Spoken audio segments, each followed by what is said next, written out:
Hello po sa inyong lahat mga ka-crypto. Ako po si Pinoy Crypto Trader at sa video na ito ay atin pong pag-uusapan ang tungkol sa balitang ito kay Shiba Inu, kung saan ang sabi rito ay magagawa raw na akyatin ni Shiba Inu ang presyong 30 digits 128 kung si Ethereum ay magagawa naman niyang akyatin ang presyong $20,000.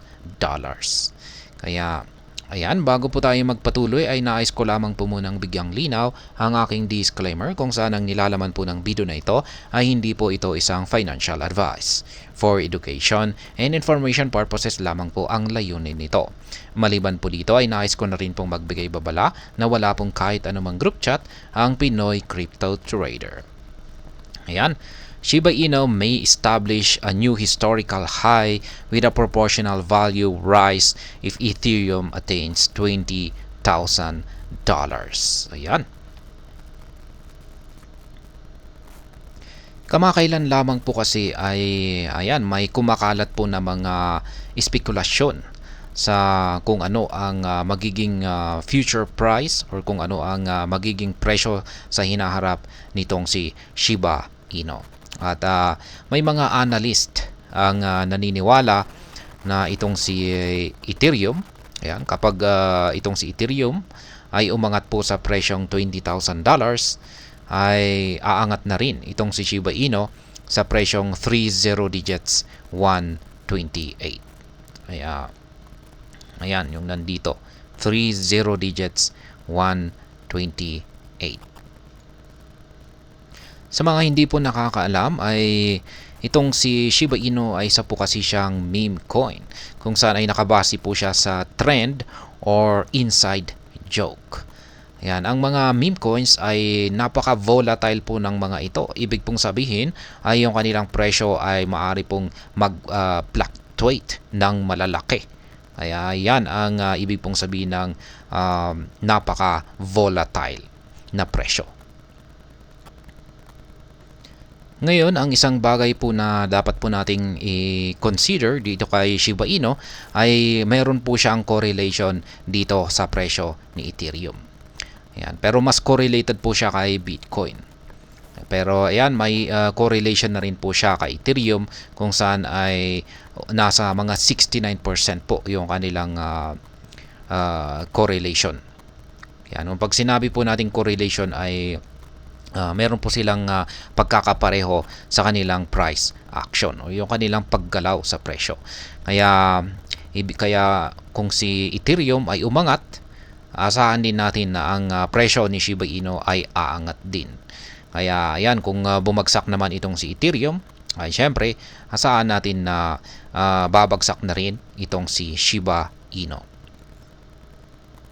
Ngayon ay may mga crypto expert ang nagbahagi ng kanilang mga opinion dito kay Shiba Inu.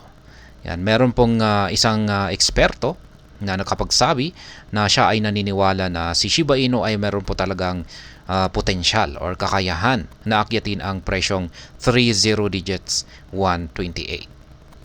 Ayan, yung nandito. 30 digits 128. Yun nga lang at meron daw po itong risk na dapat daw po nating kailangang isaalang-alang or i-consider.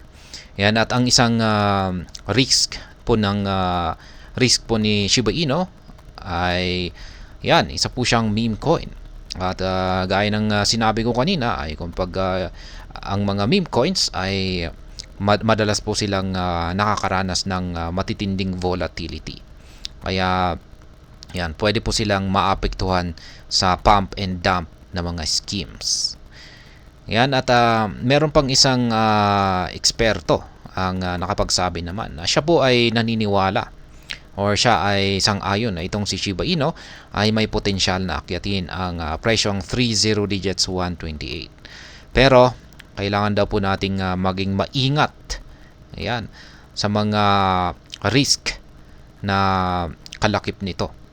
Kaya ayan, yung crypto expert na ito ay siya po ay nagbibigay ng advice or payo na mag-invest lamang po tayo ng halaga na kaya po nating ayan, na kahit hindi po masakit sa bulsa kung ito ay nawala. Kaya Ayan. Sa kabuuan ay ang masasabi ko po ay ayan, si Shiba Inu ay maski kung magagawa kaya niya ay kung magagawa niyang akyatin ang presyong 30 digits 128 ay nananatiling isa pa rin po itong spekulasyon. Ayan. Kaya kailangan po nating i-consider ang parehong potential rewards nito at ang mga kalakip na risk nito. At syempre, kailangan po na rin po nating magsagawa ng sarili nating pagsasaliksik o research. Kaya ayan, yan po ang tungkol sa balitang ito at hanggang dito na lamang po tayo sa video na ito.